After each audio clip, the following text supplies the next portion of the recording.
ፊልማችን በህንድ ይጀምራል። ሲያ በዝናቡ በጣም እየተደሰተች ነበር። ዝናቡ ሲቆም አንተ ዝናብ ሆይ ለምን አቆም ስትል ጠየቀችው። ሮኒ ዝናቡን ስታናግር አይቷት ተገረመና ሊያሾፍባት ጀመር። ወደ እሱ ዞር ስትል እኔን ማየት ጨረስክ አለችው። ሮኒም አልጨረስኩም፣ አንቺ ዝናቡን አናግረሽ እስክትጨርሽና እኔም ዝናቡን እንዳናግረው እየጠበቅኩ ነበር ብሎ መለሰላት። እብድ እንደሆነች በመግለጽ ማሾፉን ቀጠለ። እሷም እንዲሄድላት ጠየቀችው። እሱ ሊሄድ ሲል ግን ሾፌሩ ባቡሩን በድንገት አቆመው። በዚህም ምክንያት እርስ በእርሳቸው ተጋጩና በአጋጣሚ እቅፍ አደረገችው።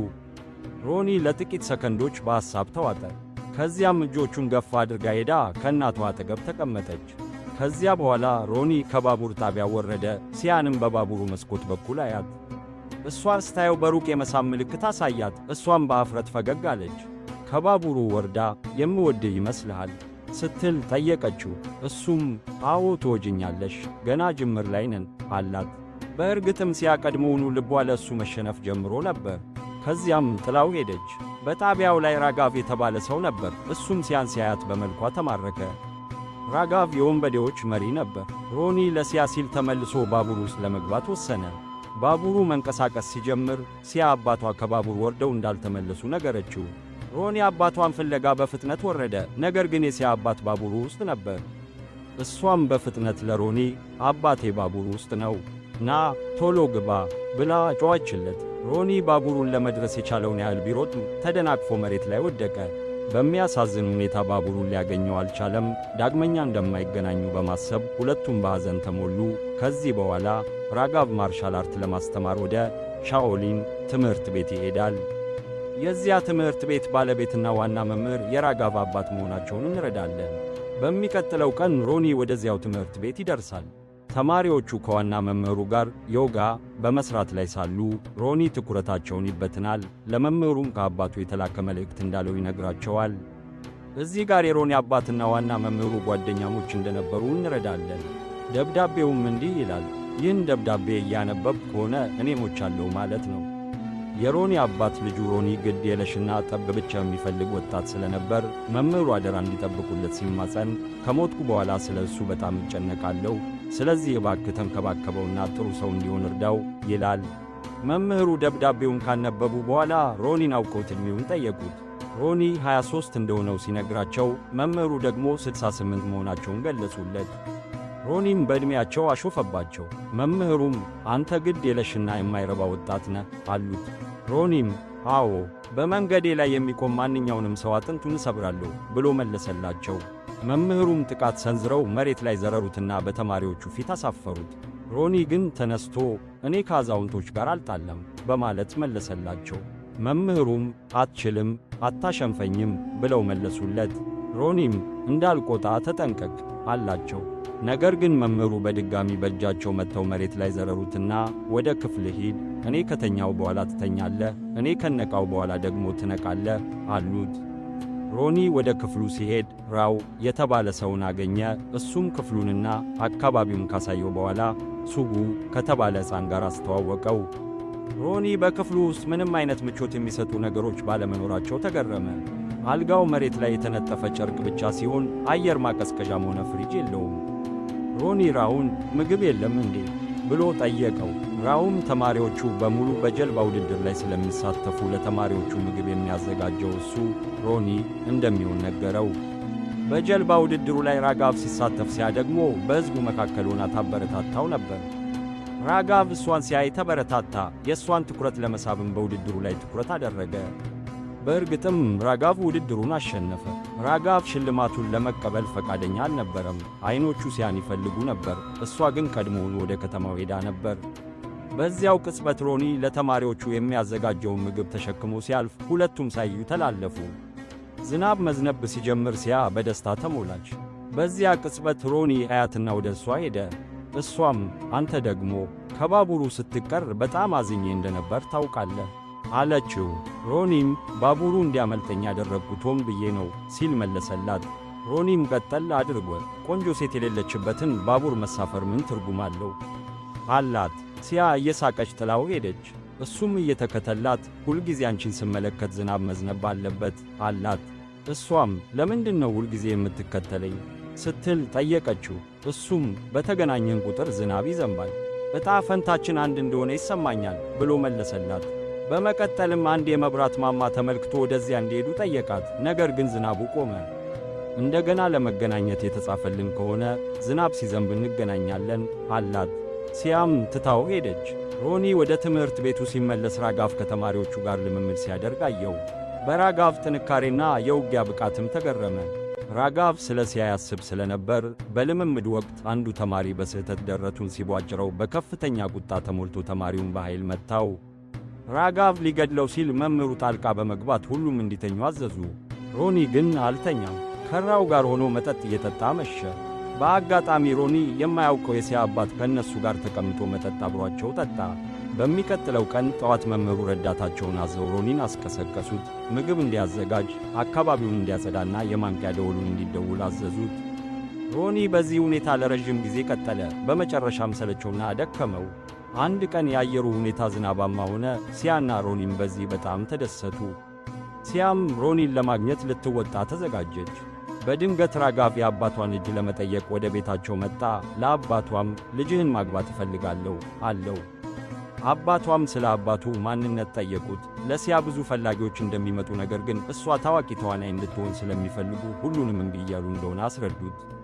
ራጋቭ ግን በገንዘብ የተሞላ ቦርሳ አወጣ። የሲያ አባት በገንዘቡ ብዛት ደነገጡ። ለራጋቭም ከአሁኑ ጀምሮ እንደ ሲያ ባል ራስህን ቁጠር፣ ሰርጉንም በፍጥነት አዘጋጅ አሉት። ራጋቭ በደስታ ተሞልቶ ሄደ። በዚያው ሰዓት ሲያ ሮኒን ለማግኘት ወደ መብራት ማማው ሄደች። በድንገት አየሩ ተቀይሮ ዝናብ መዝነብ ጀመረ። ሮኒ በሌላ በኩል ነበር። ሲያም ደመናውን እዚያ ሄደ ዝነብ፣ እኔ እየጠበቅኩት እንደሆነ እንዲያውቅ ስትል ተማጸነችው። ሮኒ ድምጿን ሰምቶ ወደ እሷ መጣና አንቺ እብድ ነሽ አላት። ከዚያም ጊዜ ጀምሮ ሁልጊዜ መገናኘትና ፍቅራቸውን መግለጽ ጀመሩ። ሲያም የራሷን ቀለበት ሰጠችውና ከጠፋብህ እገድልሃለሁ፣ ምክንያቱም ከአባቴ የተሰጠኝ ስጦታ ነው አለችው። ከዚህ በኋላ ሮኒ ጠጥቶ በሰካራም ሁኔታ እየተንገዳገደ ወደ ትምህርት ቤቱ ተመለሰ። መምህሩም አዩትና ይህ በፈለግ ጊዜ የምትገባበትና የምትወጣበት ሆቴል አይደለም አሉት። ሮኒም እንዲህ ሲል መለሰላቸው፣ እኔ እዚህ መኖር ፈልጌ አይደለም፣ ነገር ግን አባቴ እንድታሰለጥነኝ ስለፈለገ ነው እዚህ ያለሁት። አንተ ግን ምንም ሳታስተምረኝ እንደ አገልጋይ ስትጠቀምብኝ ቆይተሃል። በተጨማሪም ሮኒ ከእናንተ ማርሻል አርት ይልቅ የቻይና ካራቴ ይሻላል አላቸው። ሊወጣም ሲል መምህሩ አስቆሙትና የሻኦሊን ጥበብን የፈጠረው ሰው እንዳዊ እንደነበረ፣ እሱም ወደ ቻይና በመሄድ ቻይናውያን ስለ ውጊያ ጥበብ ምንም በማያውቁበት ዘመን 80 የውጊያ አይነቶችን እንዳስተማራቸው ነገሩት። በድንገትም ወደ እሱ ቀርበው ሆዱን በቦክስ መቱት። ሮኒም የጠጣውን ሁሉ እንዲተፋ አደረጉት። የጠጣ መሆኑን ሲያውቁ ወደ መስታወት ወሰዱትና እንዲህ አሉት፣ ሚዳቋ ጠዋት በማለዳ የምትነቃው እንዳትገደል ለመሮጥ ነው። አንበሳውም ጠዋት የሚነቃው ካልፈጠንኩ የምበላው አላገኝም፣ በራብም እሞታለሁ ብሎ ነው። አንተም በሕይወት ዓላማ ሊኖርህ ይገባል፣ አለበለዚያ ከውስጥ ትሞታለህ። ሥልጠናህን ማጠናቀቅ አለብህ። ሮኒም ምን ዓይነት ሥልጠና? እዚህ ከመጣው ጀምሮ የማደርገው ምግብ ማዘጋጀት፣ ማጽዳትና ልብስ ማጠብ ብቻ ነው ሲል ጠየቃቸው። መምህሩ ሊመቱት ሲሞክሩ ሮኒ ድንገት ጥቃታቸውን መከላከል እንደሚችል ተረዳ። መምህሩም በትምህርት ቤቱ ውስጥ በሚሠራቸው ሥራዎች አማካኝነት ፍጥነትን እንደተማረና ከመጣበት የመጀመሪያ ቀን ጀምሮ ሥልጠና ላይ እንደነበረ አስረዱት። ሮኒም በመገረም ስላልተረዳቸው ይቅርታ ጠየቀ። ከዚያ በኋላ ሮኒ ሥልጠናውን በከፍተኛ ጥረት ጀመረ፣ ከሁሉም ተማሪዎችም በለጠ። በዚህ መሃል መምህሩ ለሮኒ ትኩረት በመስጠታቸው ራጋቭ በቅናት ይቃጠል ነበር። መምህሩ የሮኒን እጅ ጨብጠው ጎበዝ ወጣት መሆንን አስመስክረሃል በማለት ለኃላፊነት የሚበቃ መሆኑን ስላዩ አቀፉት። አንድ ቀን ሮኒና ሲያ አብረው ሳሉ ሲያ አባቷን ከሩቅ አይቻቸው። ሮኒም አባትሽ ናቸው ሲል ጠየቃት። እሷም አዎ አለችው። ሮኒ አባቷ እሷን እንደሚወዳት እንዲያውቅ ስላልፈለገ በባጃጅ ተሳፍራ እንድትሄድ አደረገ። አባቷ ሮኒን ሲያዩት ጓደኛን እንዲህ ነው የምታሰናብተው? አታስተዋውቀኝም ነበር? ና አብረን እንጠጣ አሉት። ሮኒም ይቅርታ መጠጣት አቁሜያለሁ ሲል መለሰላቸው። ከዚያ በኋላ አባቷ የሲያን ቀለበት በሮኒ እጅ ላይ ሲያዩ ደነገጡ። ሮኒ የሚወዳት ልጅ ሲያ መሆኗንም ተረዱ። ቀለበቱን ከእጁ ለመንጠቅ ቢሞክሩም ሮኒ ፍቃደኛ አልሆነም። በዚህም አባቷ በጣም ተቆጡ። አባቷ ሄደው ለራጋቭ ሁሉንም ነገር ነገሩት። ራጋቭም ካስፈለገ ይህን ልጅ ሮኒን እገድለዋለሁ አለ። መምህሩ ይህን ሰምተው ፍቅር በኃይል አይመጣም፣ መግደል ትችላለህ፣ ነገር ግን ፍቅርን አታገኝም። እኔ በሕይወት እስካለው ድረስ ደግሞ ማንንም እንድትገድል አልፈቅድም አሉት። ራጋቭ በንግግራቸው ተቆጥቶ በአባቱ ምግብ ላይ መርዝ በመጨመር በጭካኔ ገደላቸው። ከዚያ በኋላ ሰዎቹን ልኮ ሮኒን እንዲያመጡ ታዘዘ። የራጋቭ ሰዎችም ሮኒን ራጋቭ ይፈልግሃል አሉት። ሮኒ ለሱቡ የሚሆን ጣፋጭ ነገር ይዞ እስኪመጣ እንዲጠብቁት ጠየቃቸው። የራጋቭ ሰዎች ግን ሮኒ ልጁን እንደሚወደው ስለሚያውቁ ሱቡን ጠልፈው ወሰዱት። ሮኒ በንዴት አበደ። እስኪደርስባቸው ድረስም እየሮጠ ተከተላቸውና ልጁን እንዲመልሱለት ጠየቃቸው። እነሱ ግን ልጁን እርስ በእርሳቸው እየተወራወሩ ይጫወቱበት ጀመር። ሮኒ ምን ማድረግ እንዳለበት ግራ ገብቶት ቆመ። በዚህ ጊዜ ሮኒ ትዕግሥቱ ተሟጠጠ፣ ቁጣውም እንደ እሳተ ገሞራ ፈነዳ። ሁለቱ ሰዎች ይዘውት ነበር፣ ነገር ግን ሮኒ ግራና ቀኝ በቦክስ አጣደፋቸው። ቡድኑ ሱቡን ወደ ከፍተኛ ቦታ ወርውረውት ሸሹ። ሮኒ ግን ተወርውሮ ያዘው። የወንበዴው ቡድን አባላት ሊጋጠሙት ተመለሱ። ሮኒ ጥርሱን አግጦ ሁሉንም አጠቃቸው። ማንም ሊቆምበት አልቻለም። መሪያቸውን ይዞ በሙሉ ኃይሉ መታው። ሊገድለውም ሲል ሱቡ አስቆመው። ከጥቂት ቆይታ በኋላ ራጋቭ ደረሰና ሮኒን መምታት ጀመረ። ራጋቭ ከሮኒ እጅግ ይበረታ ነበር። ሮኒ ሊመታው ቢሞክርም ራጋቭ ሁሉንም ጥቃቶች ስለመከተበት አልቻለም። ራጋቭ ሊገድለው ሲል ሮኒ አመለጠ። የራጋቭ ሰዎች ወደ ሮኒ ሲሮጡ ሮኒ የነዳጅ ቱቦ ይዞ ነዳጁን ረጨባቸውና ክብሪት ያዘ። ሮኒ ይህ ሁሉ የሆነበትን ምክንያት ራጋቭን ጠየቀው። ራጋቭም ጥፋተኛው አንተ ነህ፣ ወደ ሲያ ሕይወት ውስጥ መግባት አልነበረብህም፣ እኔ እወዳታለሁ አገባታለሁም ሲል መለሰለት። ሮኒም የማይሆን ነው፣ ሲያ የምትወደው እኔን ነው አለው።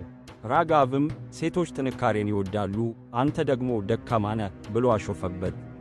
ሮኒ ነዳጁን በራሱ ላይ ረጭቶ እንዲህ አለው፣ እኔ ለእሷ ለመሞት ዝግጁ ነኝ፣ አንተስ ዝግጁ ነህ? ና እስቲ። ራጋቭም አሁኑኑ አጣጥፌ እገድላለሁ አለው። ሮኒ ግን ለመግደል ለምን ትቸኩላለህ? ውጊያችን ገና አሁኑ የጀመረው ሲል መለሰለት። ከዚያ በኋላ ሁሉም የመምህሩን የቀብር ሥነ ሥርዓት ለመታደም ሄዱ። ራጋቭ ሮኒ በሲያ ዓይን ውስጥ እንደ ጀግና እንዳይታይ በማሰብ ለጊዜው በሕይወት እንዲቆይ ወሰነ። ነገር ግን እሱን ለማስወገድ የተለየ ዕቅድ ነደፈ። ሮኒ በመምህሩ መቃብር አጠገብ ተቀምጦ እንዲህ እያለ አለቀሰ። እውነተኛ ሰው ያደረግከኝ አንተ ነህ። መቼም አልረሳህም። ለአንተ ስልም የጀመርኩትን የውጊያ ሥልጠና ጨርሳለሁ። ከዚህ በኋላ ፖሊሶች መጡና ሮኒ በጎዳና ላይ ባደረገው ጠብ የሰዎችን ሱቅ ሰባብረሃል፣ እንዲሁም ሰዎችን አስፈራርተሃል በሚል አሰሩት። በእርግጥ ሮኒ እንዲታሰር ያደረገው ራጋቭ ነበር። በከተማው ለሚገኙ የፖሊስ መኮንኖች በሙሉ ጉቦ ሰጥቶ ስለነበር ነው። ሮኒ ለዚህ ሁሉ ተጠያቂው ራጋቭ መሆኑንና የሲያ አባትም ከእሱ ጋር እንደተባበሩ ተረዳ። ቆይቶም ሮኒ በዋስ ከእስር ተለቀቀ። ዋስትናውን የከፈሉት ደግሞ የሲያ አባት ነበሩ። ሮኒ ወዲያውኑ ወደ ሲያ ሄዶ ሁሉንም ነገር ነገራት። አባቷ እሱን ለማሳሰርና ከእሷ ለማራቅ ከራጋቭ ጋር እንደተማከሩ ገለጸላት። ሲያ ግን ሊሆን አይችልም፣ አባቴ ካልፈለገ ለምን ዋስ ሆኖ አስወጣ ስትል ጠየቀችው። እሱም የሆነውን ሁሉ መጥቼ ስነግርሽ እንዳታምኚኝ ለማድረግ ነው አላት። በእርግጥም ሲያ የሮኒን ንግግር አላመነችም። ሮኒም እኔ ወደ ሌላ ቦታ ለመሄድ ወስኛለሁ፣ የውጊያ ሥልጠናዬንም ከከተማ ውጭ እቀጥላለሁ፣ ባቡሩ በ12 ሰዓት ይነሳል አላት። ለመሰናበት ከመጣሽ እኔ አንቺን እንደምወድሽ ሁሉ አንቺም እንደምትወድኝ እረዳለሁ አላት። ሮኒ ጥሎዋት ሄደ። ሲያ ወደ እናቷ ሄዳ እያለቀሰች የሆነውን ሁሉ ነገረቻት። በዚያ ቅጽበት አባቷ ራሳቸውን ከግድግዳ ጋር በመምታት አቆሰሉ። ደም እየፈሰሳቸውም ወደ ክፍሉ ገቡ። ለሲያም ነገሮችን በሰላም ለመጨረስ ጠይቀው ሮኒ ነው እንዲህ ያደረገኝ ብለው ዋሹ። ሮኒ እንደሰደባቸውና እንደረገማቸው እንዲሁም የሰጣትን ቀለበት ተስመሳይ ቀለበት እንደቀየረው ነገሯት። ሲያ በታሪኩ አምና በጣም ደነገጠች። በዚህ መሃል ሮኒ ከሱቡ ጋር ሆኖ ባቡር ጣቢያ ውስጥ ሲያን ይጠብቃት ነበር። እሷ ግን አልመጣችም። የአባቷ ተንኮል ተሳካ። ሲያ ራጋቭን ላለማግባትና ወደ ትወናው ዓለም ለመግባት ወሰነች።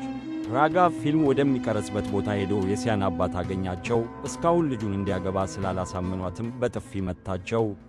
በዚያ ቅጽበት ሲያመጣች ራጋቭን በኃይል ጠልፎ ወደ ታይላንድ ይዟት ሄደ። የፊልሙ አዘጋጅና የሲያ አባት ወደ ፖሊስ ጣቢያ ቢሄዱም የፖሊስ መኮንኑ ማን ነው የጠለፋት? የማፊያ ቡድን መሪው ራጋቭ። እንግዲያውስ አቤቱታችሁን ለእኔ ሳይሆን ለአገር ውስጥ ጉዳይ ሚኒስትሩ አቅርቡ አላቸው። ወደ አንድ የፓርላማ አባል ቢሄዱም እሱም ራጋቭን መጋፈጥ እንደማይችል ነገራቸው። ራጋቭ ሲያን ጥብቅ ጥበቃ በሚደረግበት ቤት ውስጥ ዘጋባት። በመጨረሻም የሲያ አባትና አዘጋጁ ህንድ ውስጥ ወደሚገኝ አንድ ከፍተኛ ባለሥልጣን ሄደው እርዳታ ጠየቁ። ነገር ግን ባለሥልጣኑ ራጋቭ ሲያን ጠልፎ ወደ ታይላንድ እንደወሰዳት ሲያውቅ በዚያ ጣልቃ መግባት እንደማይችሉና ነገሩ ጊዜ እንደሚወስድ ነገራቸው። የፊልም አዘጋጁ የፊልሙ ቀረጻ በመቋረጡና ከፍተኛ የገንዘብ ኪሳራ ስለደረሰበት በጣም ተበሳጭቶ ወጣ። መፍትሔ የማግኘት ተስፋውም ተሟጠጠ። ነገር ግን የሲያ አባት ለአዘጋጁ ሊረዳን የሚችለው አንድ ሰው ብቻ ነው፣ እሱም ሮኒ ነው አሉት። በዚህ ጊዜ ሮኒ በማርሻል አርት ያለው ብቃት በከፍተኛ ደረጃ ጨምሮ ነበር። ሱቡ ሕክምና ከሚከታተልበት ሆስፒታል ለሮኒ ስልክ ተደወለት። ሕፃኑ የመናገር ችሎታውን እንዲያገኝ ቀዶ ጥገና ያስፈልገው ነበር። ዶክተሩ ቀዶ ጥገናው ሊሳካ እንደሚችል ነገረው። ነገር ግን ዶክተሮቹ ሥራቸውን እንዲጀምሩ የሕክምናውን ወጪ መክፈል ነበረበት። ሮኒ ገንዘቡን እንዴት እንደሚያገኝ እያሰበ ተቀመጠ። አዘጋጁና የሲያ አባት ተደብቀው መጡ። አዘጋጁ ስለ ፊልሙ ችግር ለሮኒ ነገረው።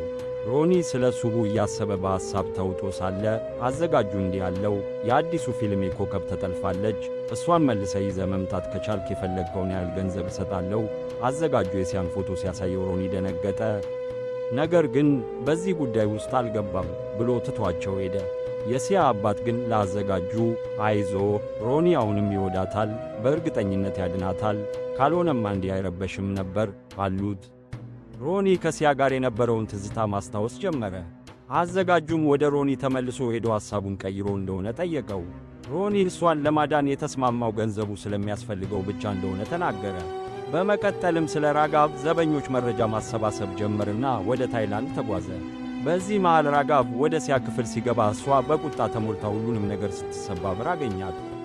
እንዳትፈራና ካገባት በኋላ አዲስ ሕይወት አብረው እንደሚጀምሩ ሊያረጋጋት ሞከረ። ሲያ ግን ጋብቻ በሕልምህ ነው፣ ዕድሉን ካገኘው ገድልላለሁ አለችው። ራጋቭም አንተ ያለሽው በእኔ ከተማ ውስጥ ነው፣ ማንም ሊያድንሽ ይመጣል ብለሽ እንዳታስቢ አላት። ራጋቭ ግን ሮኒ ታይላንድ እንደደረሰ አላወቀም ነበር። ሮኒ የጎዳና ላይ ውጊያ ወደሚካሄድበት ቦታ ሄዶ በቦታው የነበረውን ጎበዝ ተዋጊ ተገዳደረ። ውጊያው ተጀመረ። ሁሉም ሰው ሮኒ ይሹነፋል ብሎ ይወራረድ ነበር። ነገር ግን ሮኒ ተቃዋሚውን በአንድ ጥቃት ብቻ ዘረረው። ይህም ሁሉንም አስገረመ። የሮኒ ዓላማ ጂም የተባለውን የውጊያ ሜዳው ባለቤትና የራጋቭ ዘበኛ የሆነውን ሰው መድረስ ነበር። በሮኒ አሸናፊነት ምክንያት ጂም በውርርድ ከፍተኛ ገንዘብ ከሰረ። የሮኒ ዕቅድ በትክክል ተሳካ። ጂምና ሰዎቹ ሮኒ ወደሚኖርበት ቤት ሄዱ። ሮኒ በጎዳናዎች ላይ እየሮጠ ካራወጣቸው በኋላ አንድ በአንድ በከፍተኛ ጥበብ መታ ዘረራቸው። በመጨረሻም ጂም ሽጉጡን ወደ ሮኒ ፊት አነጣጠረ። ሮኒ ግን ሽጉጡን ነጥቆ ወደ ጂም በማዞር ቤጁ የት ነው ሲል ጠየቀው። ጂም በጣም ደንግጦ ያለበትን ቦታ ነገረው። ቤጁም ከራጋቭ ሰዎች አንዱ ነበር። ሮኒ ወደ ቤቱ ሄዶ ደበደበው። ሮኒ ሽጉጡን በቤጁ ሚስት ፊት ላይ አነጣጥሮ ሲያ የት እንዳለች ንገረኝ፣ አለበለዚያ ከሚስት ጋር ትሰነባበታለህ በማለት ዛተበት። ቤጁም ባታስተጓጉል ይሻልሃል፣ አንተ የራጋቭ አቻ አይደለም፣ እሱ ካልፈለገ በስተቀር ማንም ሊደርስበት አይችልም አለው። ሮኒ ግን ጫና አደረገበት። ቤጁም ፈርቶ ሲያ የታሰረችበትን ቦታ ነገረው። ነገር ግን ሕንፃው በታጠቁ ዘበኞች በጥብቅ እንደሚጠበቅ፣ በእያንዳንዱ ፎቅ ላይ ደግሞ በከፍተኛ ደረጃ የሰለጠኑ የካራቴና የኩንግፉ የዓለም ሻምፒዮናዎች እንዳሉ አስጠነቀቀው። ቤጁም ቀጠል አድርጎ እነዚህን ሁሉ ብታልፍ እንኳ ያንግ የተባለውን ሰው ታገኘዋለህ፣ እሱ ሰው ሳይሆን የቻይና የሞት ማሽን ነው አለው። በመጨረሻው ፎቅ ላይ ደግሞ ሲያ በምርጥ የህንድ ተዋጊዎች እንደምትጠበቅ ነገረው። በዚያው ሰዓት ራጋቭ ሲያን ሊቀሰቅሳትና ሰንሰለት ሊያጠልቅላት ወደ ክፍሏ ገባ። ስትነቃ እሷ አጠገቧ መሆኑን ስታይ መታችው። የራጋቭ ዘበኞች ገብተው ሲያን ራሷን እስክትስ ድረስ መቷት። ራጋቭ ለቤጁ ደውሎ ሲያ ወደ ሆስፒታል እንደተወሰደች ነገረው። ሮኒ ቤጁን የሆስፒታሉን አድራሻ እንዲነግረው ቢጠይቀውም ቤጁ ግን እምቢ አለ። በዚህ ጊዜ ሮኒ የቤጁን ሚስት ገድሎ አድራሻውን አወቀ። ሮኒ ጂምን ጠልፎ በመኪናው ውስጥ ዘግቶበት ነበር። ሮኒ የሐኪም ልብስ ለብሶ ወደ ሆስፒታል ገባ። ሲያም እሱን ስታየው ተገረመች። ሮኒ እሷን ይዞ ሊወጣ ሲል በዚያው ቅጽበት ጂም ለወንድሙ ለያንግ ደውሎ አንድ ህንዳዊ ሰው ዘግቶበት ወደ ሆስፒታል እንደገባ ነገረው። ራጋቭ የስልክ ጥሪውን ሰምቶ የመጣው ሮኒ መሆኑን አወቀ። ስለዚህ እሱን ለመያዝ ከሰዎቹ ጋር በፍጥነት ሮጠ። በእርግጥም ደረሱበት። ራጋቭ ሽጉጡን በሮኒ ፊት ላይ አነጣጠረ። ሮኒ ግን የቀዶ ጥገና ቢላዋ በሲያ አንገት ላይ አኖረና ለራጋቭ አንተም ሆንክ እነዚህ አብረው ያሉ በጎች ብትነቃነቁ ገድለታለሁ አለው። መሳሪያቸውን እንዲጥሉ አስገደዳቸውና ሮኒ ከዚያ ቦታ አመለጠ። በፍጥነትም ታክሲ ውስጥ ገቡ። ከዚያ በኋላ ሮኒ ሲያን ይዞ ወደ አንድ ደሴት በሚሄድ ጀልባ ላይ ተሳፈሩ። በጉዞው ሁሉ ሁለቱም ዓይን ለዓይን አይጠቃቀሱም ነበር። ያለፈውን ትዝታቸውን ግን ያስታውሱ ነበር። የሲያ ቤተሰቦች መጥተው ሊወስዷት ወደሚገባበት ደሴት ደረሱ። ሮኒም እንደገና ፊቴን ስላሳየውሽ ይቅርታ አላት። እሷም እንድትመጣ አልጠየቅኩህም ስትል መለሰችለት። እሱም የመጣሁት ላንቺ ብዬ አይደለም ለገንዘብ ብዬ ላድንሽ ነው አላት። እነዚህ ቃላት ስላስቆጧት ከእንግዲህ አንተን አልፈልግህም፣ ደግሞም እኔ በራሴ ማምለጥ እችል ነበር አለችው። ሮኒ ሊሄድ ሲል ግን ዝናብ መዝነብ ጀመረ። እሱም ሸሚዙን አውልቆ በትከሻዋ ላይ አለበሳት። በዚያ ቅጽበት ሲያ ቀለበቱ አሁንም በሮኒ እጅ ላይ እንዳለ አየች። የሆነውን ሁሉ ትነግረው ጀመር። እሱም ሁሉንም ነገር ነገራት። እውነቱን ሲረዱ እንደገና ፍቅራቸው አገረሸ። መዘመርና መደነስም ጀመሩ። ነገር ግን ራጋቭና ሰዎቹ ደርሰው ሮኒን ራሱን መቱትና ሲያነጥቀው ወሰዷት። እጅግ በጣም ደበደቡት። ያንግም ለወንድሙ ለመበቀል ከመኪናው ወረደ። ሚስቱ የተገደለችበት ቤጁም እንዲሁ። ራጋቭ ለሮኒ የሞት የምስክር ወረቀትን በገዛ እጅ ጽፈሃል አለው። ቤጁና ያንግም ደብድበው አጥንቱን እንዲሰብሩ ታዘዛቸው። ሁለቱም መደብደብ ጀመሩ። ከዚያም ቤጁ ለሚስቱ ደም ለመመለስ ሽጉጡን አውጥቶ ሮኒን ተኮሰበት። ሲያ የነበራቸውን ትዝታ ሁሉ በዐይነ ሕሊናዋ እያየች በድንጋጤ ወደቀች። የሮኒ አካል ውሃ ውስጥ ወደቀ። ራጋቭም ሲያን ይዟት ሄደ። ከአንተ ጋር አዲስ ሕይወት መጀመርና ላገባሽ እፈልጋለሁ፣ ካልተስማማሽ ግን ወደ ፍቅረኛሽ ወደ ሞት ትሄጃለሽ አላት። በዚያ ቅጽበት ዝናብ መዝነብ ጀመረ። ሲያም ሮኒ ገና በሕይወት እንዳለ ተሰማት። በእርግጥም ሮኒ አልሞተም ነበር። መግቢያው ላይ ያሉትን ዘበኞች አጥቅቶ ጨረሳቸው። በመቀጠልም ወደሚቀጥለው ፎቅ በመግባት በመንገዱ ላይ የቆሙትን ሰዎች አጥንት ሰባበረ። የካራቴና የኩንግፉ ተዋጊዎችን ገጥሞ አንዳቸውንም በሕይወት አላስቀራቸውም። ሮኒ እንደ አንበሳ መንገዱን ቀጠለ። ያጋጠመውን ሁሉ ያጠፋ ነበር። ራጋቭ በካሜራ ሲመለከተው ዓይኑን ማመን አቃተው። ቤጁ ሮኒን እንዳልገደለውና በሕይወት እንደተወው ተረዳ። ቤጁም ያልገደልኩት ሮኒ ትክክል ስለሆነ ነው፣ እሱ ሚስቴን የመግደል ዕድል ነበረው፣ ነገር ግን አልገደላትም አለው። ራጋቭም እየሳቀ ቤጁን ገደለው። ሮኒ የራጋቭን ሰዎች በሙሉ ካጠፋ በኋላ የመግደያ ማሽን የተባለው ያንግ ብቻ ቀረ። ከባድ ውጊያ ውስጥ ገቡ። ያንግ በእርግጥም ብርቱ ተዋጊ ነበር። በሮኒ ላይም ጠንካራ ምቶችን ማሳረፍ ቻለ። ያንግ ሮኒን ይዞ በቻይና ውጊያና በደካማው የህንድ ውጊያ መካከል ትልቅ ልዩነት አለው። ፊቱንና ሆዱን በምቶች አጣደፈው። ነገር ግን ሮኒ ጥንካሬውን አሰባስቦ ከመምህሩ የተማረውን የህንድ ውጊያ ጥበብ አሳየው። አጥንቶቹንም እየሰባበረ ይቅርታ፣ የቻይና ምርት ብዙ አይቆይም አለው። በመጨረሻም ያንግን ገድሎ አበቃለት። ሲያ አምልጣ መጣች። ሮኒን አቅፋው ከዚህ እንውጣ አለችው። ሮኒ ግን አንችልም፣ ከእኛ መካከል አንዱ ብቻ ነው ከዚህ በሕይወት የሚወጣው አላት። ራጋቭን ለመጋፈጥ ሄዱ። ራጋቭም በ4 ወር ሥልጠና ብቻ ማንም ጀግና ሊሆን አይችልም አለው። ሮኒም በአህያና በፈረስ መካከል ትልቅ ልዩነት አለ ሲል መለሰለት። ራጋቭ ሮኒን በርግጫ መታው። ሲያም ልታጠቃው ስትሞክር እሷንም መታት። በሮኒና በራጋቭ መካከል እጅግ ብርቱ ፍልሚያ ተጀመረ። ራጋቭ በውጊያ ብቃቱ ከሮኒ ይበልጥ ስለነበር የሮኒ የማሸነፍ ዕድል በጣም ጠባብ ነበር። ራጋቭም ምን ሆኖ ነው? ደከመህ እንዴ? እኔ ሲያን ለማግባት ስለ አባቴን ገድያለሁ፣ አንተ ደግሞ በመንገዴ ልትቆም ትመጣለህ አለው። ራጋቭ መምህሩን እንደገደለ ሮኒ ሲረዳ በከፍተኛ ቁጣ ተሞላ። መምህሬ አሁንም በሕይወት አለ፣ ትምህርቱን በደም ስሬ ውስጥ ይፈሳል። አንተ የሱ ደም ብትሆንም የእሱ ጥንካሬና ጥበብ ግን ያለው በእኔ ደም ውስጥ ነው አለው። ሮኒ ልክ መምህሩ በሕይወት እንዳለ ሁሉ የእሳቸውን የውጊያ ስልቶች መጠቀም ጀመረ። ራጋቭን አጥቅቶ የአንገቱን አጥንት ሰበረው። በመቀጠልም የጎድን አጥንቱንና የአከርካሪ አጥንቱን ሰባብሮ ጭንቅላቱን በመምታት ሙሉ በሙሉ ገደለው። ከዚያ በኋላ ወደ መምህሩ ትምህርት ቤት ተመለሱ። ሮኒ ለመምህሩ የመታሰቢያ ሐውልት አቆመላቸው። ከዚያም ተማሪዎቹን ማሰልጠን ቀጠሉ። እንዲህ ያሉ ምርጥ ቪዲዮዎችን ለማየት ቻናላችንን ሰብስክራይብ ማድረግና ኮመንት ላይ ሐሳባችሁን ገለጹልን። ቸር ቆዩ።